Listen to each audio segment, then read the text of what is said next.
Greetings, colleagues and friends. Kambria Evans here, the teaching and learning EMDR consultant.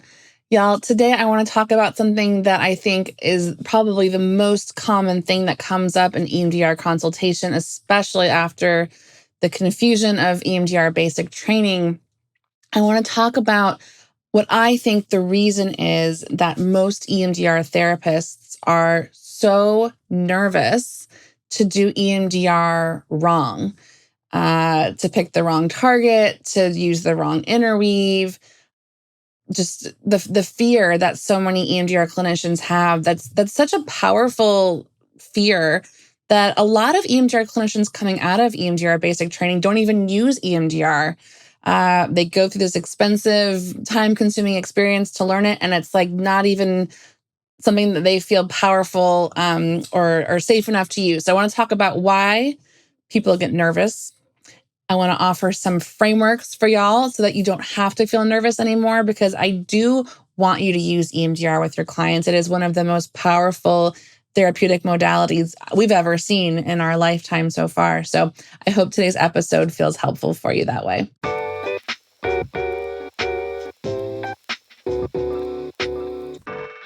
Okay, let's get started. So if you are someone who's just come out of EMDR basic training, maybe you're getting certified, maybe you're already an MDR approved consultant, everything in today's episode is for all of y'all. This is for all of us to sink in to our bones and our hearts. If we are a clinician, if we are a teacher, a guide, this is for everyone. So I want to think about EMDR, and I want to invite you to stop doing a couple of things. I want to invite you to stop telling people to just read the script and everything will be fine. Because y'all know that's not true. Y'all know that's not true, and I'm going to tell you why. The reason that's not true is because I believe that there are actually three kinds of EMDR clients, okay? Now, the first one is the one that we hardly ever see. This is the client who's coming in with single incident trauma with a secure attachment history. Now, for those of y'all that are getting these clients in your practice, congratulations. These are not the complex trauma clients that typically seek out EMDR therapy, okay? So for clients in bucket one, right, single incident trauma, clear target, secure attachment history, no relational trauma or complex trauma, yeah, read the script, right? It's so straightforward, it's so magical, and this is kind of, I think this is almost like what we are told in basic training is going to happen, that we're going to have this type of client with this one target, and we're going to read the script and it's going to be fine and everything will, and sometimes that happens. Maybe that's happened in 5 times for me in the last 5 or 6 years. What's often going to come into your office are clients in bucket 2 and 3. Bucket 2 are clients who think they're client 1. They're the clients who think they've only had single incident trauma, and they think they have a secure attachment history and no complex trauma. But the truth is, they're actually client in bucket 3, which is the client that might be coming in for a single incident trauma, but typically the client in bucket 3 knows they have complex trauma, knows they have relational trauma, knows that there's multiple targets that we could choose to desensitize with EMDR. Now, as somebody who has worked mostly with clients who are in buckets 2 and 3, right? The complex trauma clients, the relational trauma clients, I have had to seek out an extensive amount of consultation, additional trainings to understand how to work with these clients. And that process has felt overwhelming as a clinician, because there was this message that I should have gotten enough in basic training to do this. But what I know now as an EMDR consultant is that that's not true. That's not true.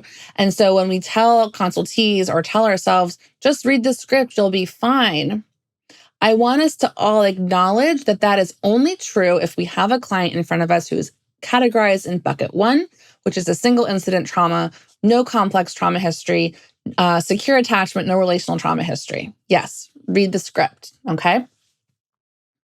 So knowing that there's different kinds of clients and knowing that we kind of walk away from basic training with this idea of like, I should be able to do EMDR, but only for certain kinds of clients. And maybe I got a little bit of case conceptualization training around clients who have complex trauma or dissociation, or parts that need to be, worked out in therapy. I want to offer some relief. I want to offer you some relief, which I want to bring down the stakes a little bit, right? I think as therapists, we are responsible, we are mission driven, we have a service-based heart. We want to do the right thing. We want to follow the rules. And I love this about therapists. I love this part so much that we show up in this way. And so we're kind of stuck in this identity as a responsible, rule-following therapist with tools that aren't going to be sufficient enough for us to help clients in buckets 2 and 3, which is most of our clients. So what are we supposed to do with that? Well, we immediately kind of go into our case conceptualization options, don't we? Right? So how do we case conceptualize? Well, if it's single incident, there's our target, easy peasy lemon squeezy. If it's clients in buckets 2 or 3, we have to get more creative with how we case conceptualize. So maybe it's looking at current triggers, going back to the touchstone memory, right? Maybe it's this do the first and the worst, right? Or first or worst. Maybe it's go back to where something was learned or first experienced, right? The touchstone.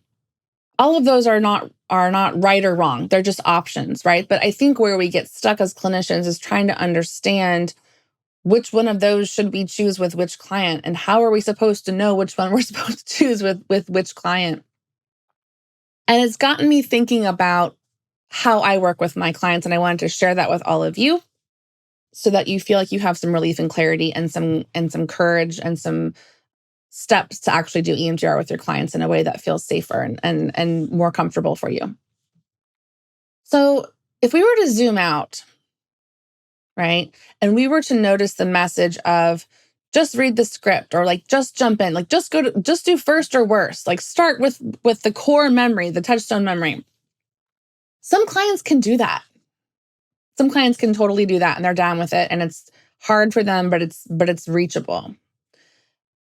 My clients, most of my clients, that's not their jam.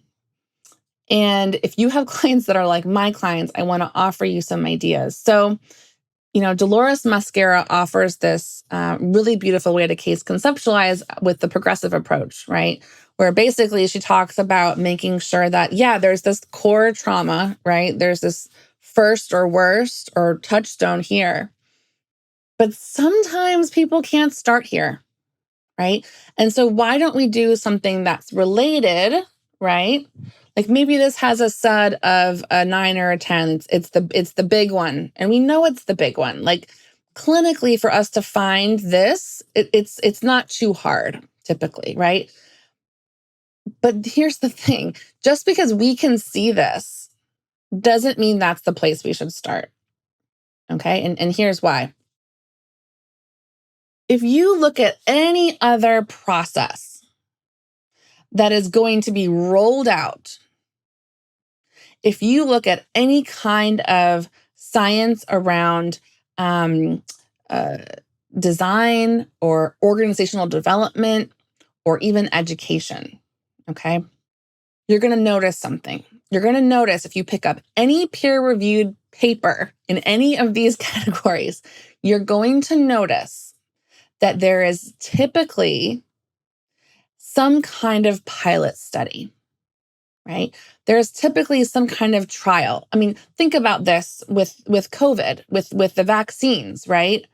It wasn't like someone was like, oh, I got a vaccine, give it to everybody. Everyone's going to be great with this. That's not what happened. They tested this one thing out on different ages, different populations to make sure it was safe. And what we've learned, right, with the COVID vaccine is that certain doses and amounts and frequencies are appropriate for adults, and that's different than for kids. And even there's different guidelines for kids under 5. We still don't have a vaccine for kids under 5. They haven't figured it out yet. But aren't we glad that we didn't just say, well, just give them that one? That should work for everybody, right? This is the equivalent in my mind of saying, just read the script for every client, it'll be fine. Just follow the script, just trust the process, okay? That has limits. And I want us to be able to acknowledge that together and think about that with a clinical reasoning brain, okay? Let's stop saying that. Or if we say that, let's put some more information underneath why that might work with certain people. If you think about any kind of rollout in a hospital or like a school. So I used to work at Stanford Medical School in the hospital. If we ever had any new curriculum, we would pilot that curriculum with a cohort of students to see how it goes, right? We would test out how is this going to go with this group, right? Then we would look at the data and say, okay, here's what we learned. Now let's roll it out to the general medical school class or medical school, right? Same with the hospital. If we developed a new way for healthcare workers to communicate with each other, right? Let's say a new paging system or some kind of handoff system for rotating care teams, okay? We're going to design this and pilot this with one unit at the hospital. We're not going to say, hey, we have this thing. The whole hospital can just do it, right? Because the ICU trauma unit or the burn unit or the cardiology unit is not the same, right, as a general floor, like general medicine unit. They're not the same, right? And we cannot equate a single incident trauma client with a secure attachment history and no complex trauma. We cannot put them in the same bucket as a client who doesn't know they have complex relational trauma and thinks they're single incident, or a client who's well aware that they have a lot of trauma and there's many layers and there's many parts, many defenders. We cannot put them all in the same group. Just like we cannot put all different units of the hospital together and treat them all the same, just like we cannot put different COVID vaccine groups together. If we did that, y'all, the results would be unethical, unsafe. We would feel bad about ourselves for making these generalized blanket ideas, statements. I mean, there's just, you see where I'm going with this, okay? So what does that mean for us in the day-to-day as clinicians? Like how do we take that common ground and apply it to what we're doing to help us feel more comfortable, more safe, more ethical? Because this is who we are. We're these responsible, rule-following, good people. So here's an idea. What if, right? What if as a new clinician who just got EMDR trained, what if as someone who maybe has been through basic training but going through certification, what if you had a way to understand what type of client you're working with? Well, they categorize people for the COVID trials and the vaccines. We look at the differences in units at the hospital. Should be easy enough to write to kind of get a sense of how do we put those people in those 3 buckets that I talked about, right? What if you were to put those clients in those buckets before you decided what to do as a step 1? Okay. And then what if you gave yourself permission as a newer EMDR therapist who doesn't know what you don't know yet to say, you know what I am? I am a damn good EMDR therapist, and here's why.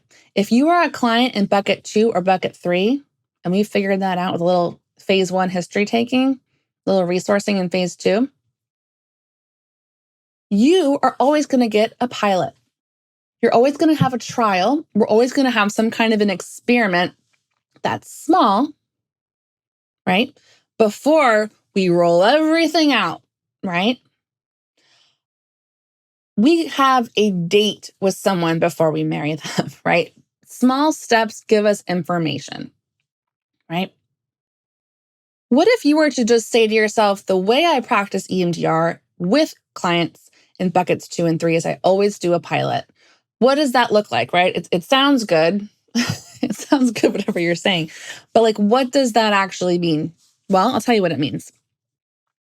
It means revisiting Dolores Mascara's progressive approach when it comes to target planning, right?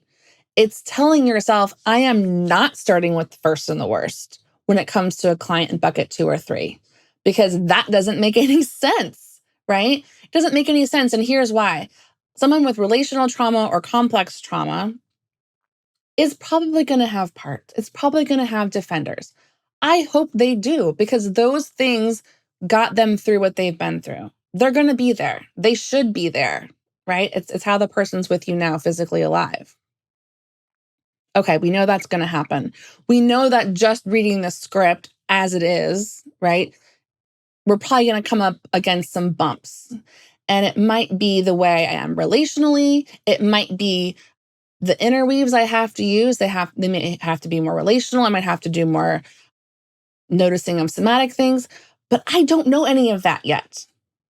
And here's the thing. How could you know? There's no way you could know that. And we put this pressure on ourselves to know all of these things. And then we go into this freeze response of like, well, I don't want to hurt the client, but I'm supposed to do this, but I don't have enough information yet. You can give yourself permission as an EMDR clinician to give yourself information to make informed choices. And what that sometimes means is you have a policy. If you are a second or third bucket client, we do not start with first and worst. We do not go to the touchstone, right? We can do an experiment. What does that mean? Something that's related to the touchstone. Maybe it has a SUD of like 5 or less. But it's not the thing. It's not the big thing that we can all clearly see and identify, right? It's not relationship with mom and her abuse. It's not dad's drinking, right? It's something related to that. And it might be in the present day. But the reason we're going to do an experiment first is because the client needs to understand what is EMDR, and not just in the way that you're going to like show them an EMDR video or talk to them about it in a psychoeducational space. They need to experience EMDR as a way of helping their parts and defenders and relational trust in you sink deeper, deeper into their body. Because I will tell you, when I have an experiment target or a pilot target with a client in buckets 2 or 3, something magical happens. They learn EMDR in an experiential way. And they love it. They have a successful experience, right?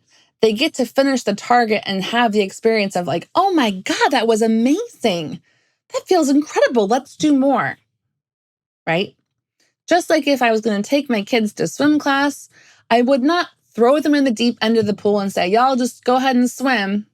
Right? I would ease them into it because I want them not to just learn how to swim. I want them to love swimming. I want them to internalize that swimming feels good to them and it gives them positive beliefs about themselves to actually swim. And so I want my clients to not just finish the target and like white knuckle through it with parts coming in and dissociation.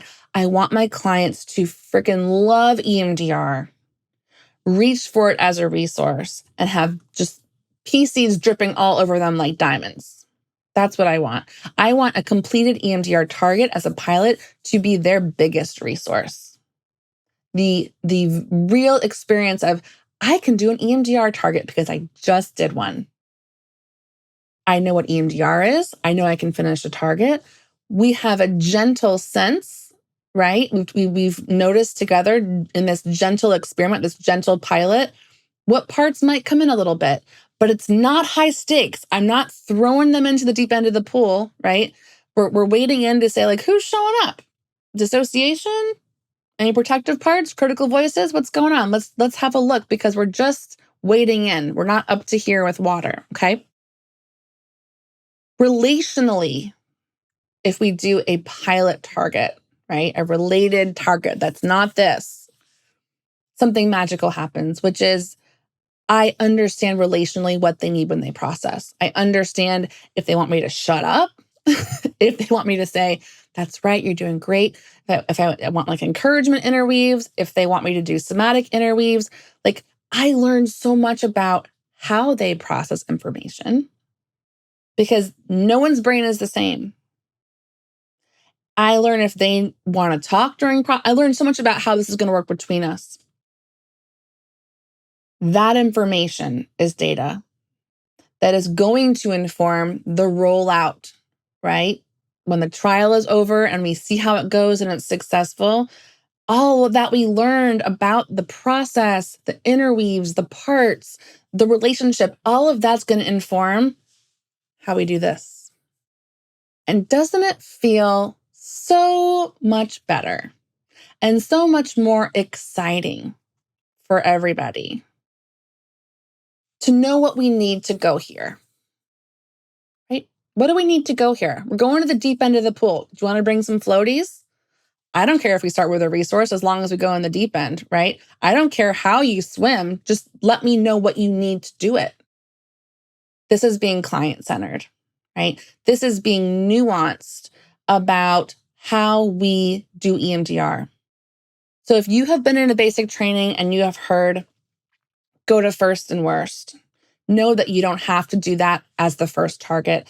And with clients in buckets 2 and 3, if you were my consultee, I would tell you not to do that as the first target for the reasons I've explained. And I want to give you a sense of a process to get information for you and your client so that both of you can feel more comfortable. Now, is it going to be the fastest way to do EMDR?